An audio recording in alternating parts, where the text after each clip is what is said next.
So I'm going to go ahead and start by sharing my screen and showing you how to first access the portal. You guys should be able to see my screen. Mr. Matt Zabel, thumbs up if you are able to see our website. Okay. All right. So with that being said, to access our portal, the easiest way to get there is to just go to our main HawkeyeClaims.com webpage. And you can either use the button here or on the top right, there's a link as well. And that will take you to our portal. All right. Once we log in, you have your own specific email and password that's been created. When you log in, this is the view that you're going to see. I'm using a test view so that you'll be able to see what you're seeing is the same that you'll see when you log in. So this is what your screen will start off by looking like. Your claims that are active are here. That's what's on what I call our claims grid. So on the claims grid, once you get into the portal, that's your initial screen. These are just your active claims. If anything has been closed and has been settled and we've closed it, or been denied and we've closed it, it disappears from this view, but it's still accessible, and we'll get to that in a moment.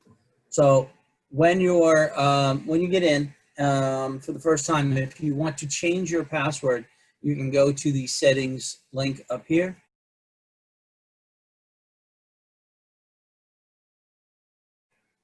And it will allow you to change your password by entering your current password and then your new password twice, and hit change password, and then you can create your own password. When I set them up, sometimes I use something creative. Lately, I've been using a random password generator, and they're quite complicated. So feel free to change that. This globe is a link just back to our website. In case you need to go back to our website for any purposes. The directory here. The directory is our current direct phone numbers and departments with the emails, the phone numbers, what department they're in. So that stays fairly up to date. We update it quite frequently. On occasion, there might be one or two changes that might need to be applied, but it's pretty fairly current. So that's just the basic. That's what these buttons are on the top right. Of course, your logout button. Now let's get into claims grid, because this is where once you get the understanding that the claims grid here is simply a spreadsheet in theory, that the things that you can do with a interactive spreadsheet are the things that you can do with the claims grid. So when you're in here, there are above the grid, there's a couple of things. One is to export all data, and we'll get back to that in a moment. And as well, we'll circle back to this one. This is your column chooser. So what we've created is just a few columns by default that we feel that you're definitely going to want to see on your page. Now, you can change that without a problem. You can do that at any time. You can add columns that we have data for. You can take away those columns and make it so it works for you. My suggestion is, once you get started using the portal frequently, and we'll get more into depth on this, but I want to do this right now before we go any further, is I'm going to set up a default view configuration. All right, tab off, and I'm going to explain this a little bit more in depth later.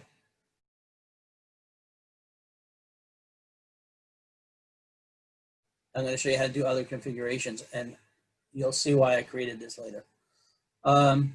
So at this point now, we want to show you, let's say you really want to see the renter's name right in your face. It's the first column you want. All you have to do is grab it and drop and drag it, and you can move those columns around so they become in an order that you prefer. All right. So you can move a column, and you can also add or take away. When you click your column chooser, there's a lot of data points that you can pull up to see things off right in the beginning. So if you need to see the color of the vehicle and the VIN, just by simply checking it, it will add it to your claims grid. Okay, so that will populate here immediately. Let's say you don't need to show the VIN and you don't really care to show the vehicle year. You can uncheck those and they'll disappear. If you don't care about knowing what documents are missing from the file, which we'll talk about in a minute, you can get rid of that as well. One of the things that might be something that you'll want to know is an estimate completed? So, and if so, how much? So you can create those views here by having that checked off here. This is a fairly new feature in terms of how it's been laid out and how we're utilizing it now. So if we go into a file, we will update it so that this will populate and you'll be able to see how that looks here. So let's say I got this exactly how I want. And again, there's a lot of different columns to choose from. And feel free to go in and come out and see exactly, play around with it and see what columns you like to use and don't care to use. So once we are in here and you have it, you can also do a lot of sorting features. You can sort them up or down by clicking on the header as to what order you want to put them in. You want to put them in date of loss in order. You want to put them in file number order. If you want to, put them in order based on the insurance companies, because you're going to make some, want to see what you got pending with Geico, whatever, you can do that.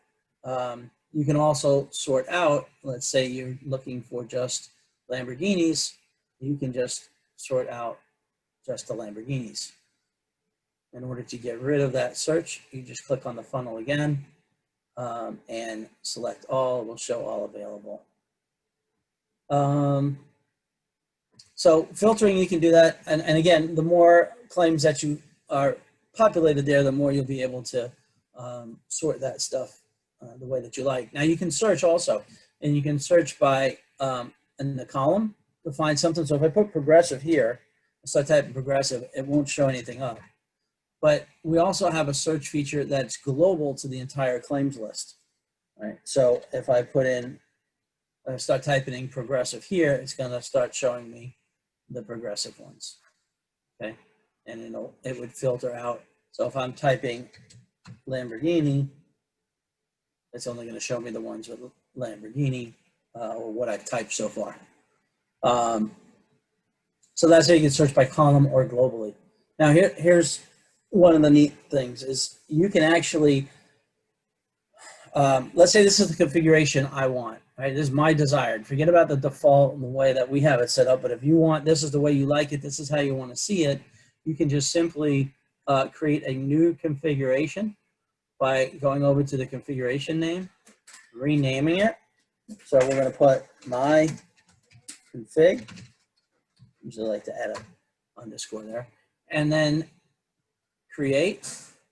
Okay, and that will populate here. So if I go back to now, every time I sign in, all right, it will give you the default view by default, a better term, and I can just click on my config, and it's going to go to the way that I like to see them each time that I log in, the way that makes more sense for you. So that's one way to do it. Now, the other thing you can do, not only just saving the configuration, but let's say you want to grab some data and do some numbers crunching. If you go ahead and hit the export all data, it will create an export and save it, and it creates it as a spreadsheet. Now, it's only going to give you the data that you see. I create it a certain way and be able to pull the data off. You got to make sure that it's visible. It's only going to grab what's visible. You can go ahead and grab all of the columns, and then you can have every bit of data that's on there, and then you can sort through it on your spreadsheet if you want. So this will give you your spreadsheet. Again, when we have a lot of claims, it's a great way to have in front of you to manipulate it and do things where you're comfortable with a typical spreadsheet. Then, although it's acting just like a spreadsheet, sometimes people are more comfortable just seeing it in a spreadsheet because they're used to using it. So that's how you can take these and bring it outside and create reports that you need to create, or maybe highlight ones that you want to follow up on with us and things where you have questions on, or this one's looks like it's going bad, I'm going to color code this one red, or things of that nature. So submitting a new claim. And now, you know, for years we've been working with this, and there's a couple different ways there's a lot of different ways that people send us the claims. We're trying to streamline that to make it a more reliable process. And there's two ways that I suggest, and one is to send those new claims over to claims@hawkeyeclaims.com. And the other way is to just simply go into the portal and click create new claim. And this button right here will begin a new claim. It brings up a basic window with some basic information. So your claim number is whatever claim number you guys use in your office. So if you use ours, you can just put pending. Or if you're using one that's generated by the insurance company and you don't have it yet, you can just put pending or leave it blank. That's fine. If there's any note you want to put on here, I'm just going to put a test note. And then the red asterisks are required fields. So name, so John Smith, renter's insurance company is INS1, policy number, we just create one, and then, you know, the phone number. This is all the renter's information. The renter's email, if you have it, you'll put that there. Your date of loss. Note you can't pick a date of loss past later than today. It would not make any sense. Location. Okay, this is where's the vehicle at right now, so that we know when we go to look at it where it's located. So you can put our Miami office. Year of the vehicle, 2018. Say it's a Nissan Versa. Maybe you know it's an SV. Whatever information you have is great. The more the better. VIN number, I'll just put VIN for now. Plate. You can put a plate number. If you have a unit number for the vehicle, you can put that there as well. And then you hit submit. Okay, that's going to start the claim for us. So the cool part about that is when starting the claim, you automatically get your file number right away, and it automatically emails us an alert that a new claim has been started. So we get an alert on our back end, and we know now to go in, make sure the information that's been put in is accurate, and we can then start adding the rest of the details, you know, as the paperwork starts coming in. And there's our note that we put in, test note. If I want to put up documents, let's say I have a rental agreement and I want to put that in here.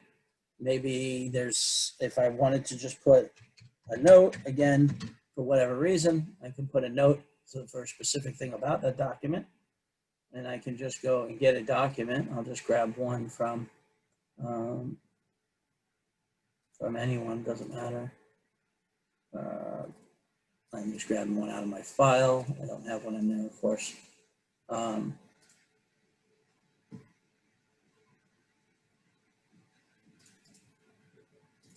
Should have one in here. I don't. There we go.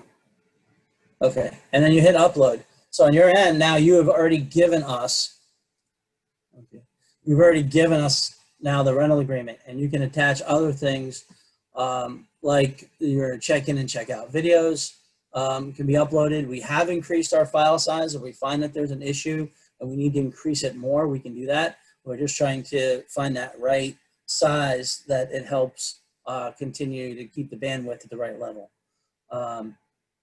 So you can upload the documents right there, and we get to see them in real time. You want to upload another one, you just, again, choose something else.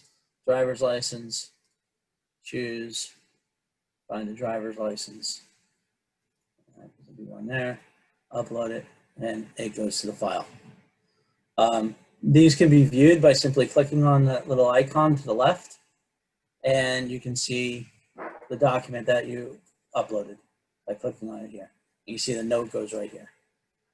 Sorry, oops, note goes right here, test note. So that's a real easy way to put in the information that's needed. And you'll see that these are the documents that we look for from our rental fleet clients, right? Incident report, these are the basics, the bare minimum. Registration, I usually request a registration or title. It really helps with payment later on. If we don't get them, that's, I know often we can settle them without, but it is helpful to have them. But definitely the driver's license, rental agreement, incident report, and insurance card are the bare minimums. We have a longer list on our side of wish list, and we tend to pursue those documents as we go. Now this will be updated in our next update. We will probably be pulling out the title for now, leaving the registration and adding a couple other documents. So that will get amended. So now here's the other thing. Instead of having to go in and say, oh, okay, on number 2, on this file number, I need to email them that I need an update or whatever. You can just put it right here. Please send us an update on this file and hit send. And just like we get an alert when a new file is set up, we also get an alert that a new message has been sent for that file. All right. We are broadening this. It goes to our main office. Our main office, office manager then sends it over to the adjuster. We will be streamlining that where it will copy the listed adjuster on the file as well, if a listed adjuster is assigned at the time. So it'll even be broadcasted a little bit more efficiently in one of our future updates. So let's see, go over my notes here. When you're putting information in, every time you update a field, if there's a field that's being updated, it automatically saves. You don't have to hit any save button or anything like that. So you have to send your message or upload your document, whatever. But everything is being saved real time. Uploading documents, messages. Okay, so let's go into one of the claims that is already underway. And so when you have a claim that's already in existence and you want to see what's going on with that claim, all you have to do is go into one of your files by double clicking anywhere on the line on that grid. All of the pertinent information will come up. You'll see what we've asked for. This is what we've asked for: the appraisal amount, the continued rental expense, and the diminished value. So those are the values that we've asked for. We have not yet received settlement confirmations, so that is still pending.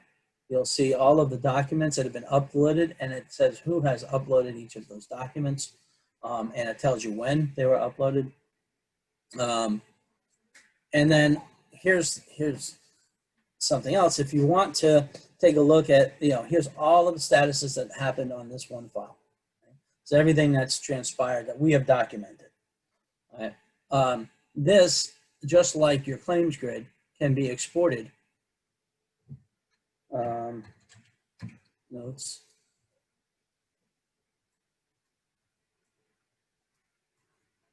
Okay, 20110119. Now you name it whatever you want. Don't rename it.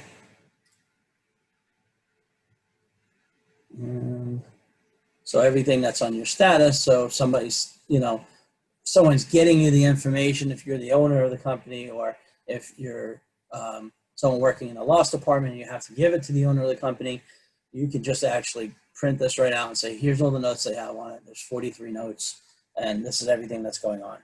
And we use this a lot when the file then gets turned over to an attorney. So all we have to do is print this out, and off it goes, So the attorney can get every bit of status that we've done.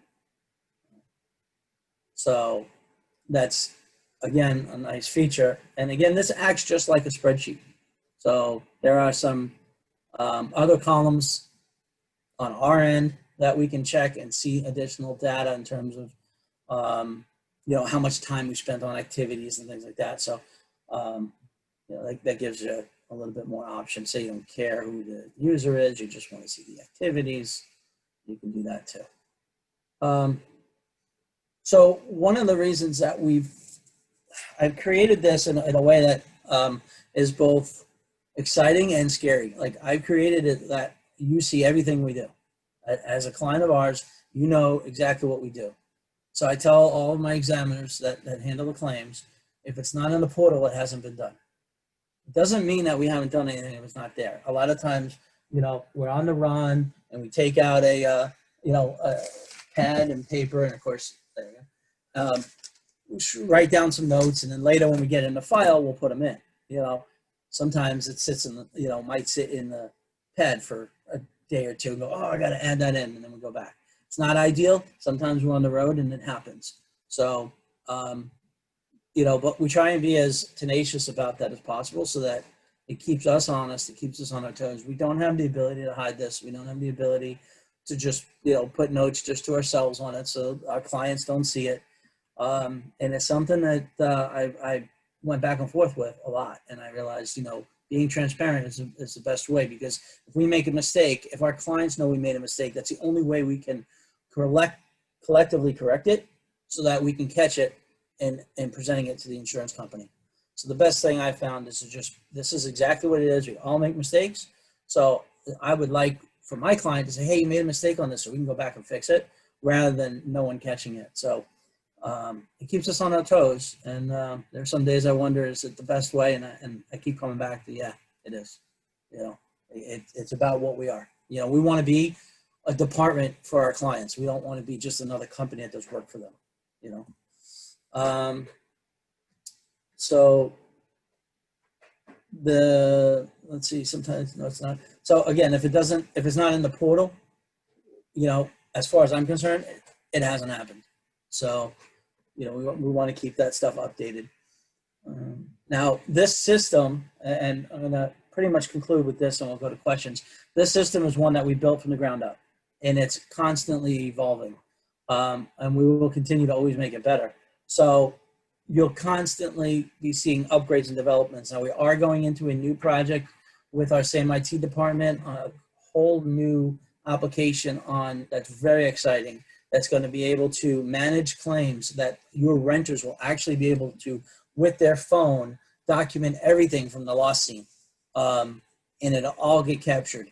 And it'll all be tied to that renter because they use their phone. It'll all be geolocated based on where they are. It's really exciting. But because we're doing that right now, our portal updates are going to be few and far between for the next, say, 2 months while we continue to develop that application. But once we're out of that, you're going to see we're constantly making updates to make it better and better. So please give us suggestions as what you'd like to see, how you'd like to see it interact. We will be having a little bit more dynamics with two-way messaging. We will be filtering some of these documents, especially the images, into subfolders so that you don't have a whole lot of individual documents to look through to find something. So we're working with a couple things like that in our next rollout of updates. But feel free to, ask us and advise us the things that you guys would like to see. So, hopefully this gives you a little better understanding of it. I do want to show you just briefly. I'm going to go ahead and log out. Oh, there's one other thing I didn't show you, and I don't know if I have any on this user. But again, I told you this is going to be your active claims, what you see. So with regards to that, where the closed claims? Well, the closed claims are sitting behind this essentially in the completed claims. So we do have some on here. Okay, cool. So your closed claims are all in here, so you can find them, but they're filtered out. Once we close them, and close them means we've either gotten an official denial letter that we agree with, or we've gotten settlement on all the aspects we expect to get paid on. So once it's closed, it doesn't go away. You can still go in there. You can still find your data. You can run a report. It'd be great to find out how much money you received from what was settled, and in doing that, you would just go to your column chooser, choose the settlement amounts, click on all the major settlement amounts, and then run a report with all your closed claims, and you'll be able to see, how much is there. Now, some of these features are new, so the old data won't be there, but moving forward, that information will be in there. So, now we have that feature available, we'll be able to do that. And we're going to set some of these up as basic reports.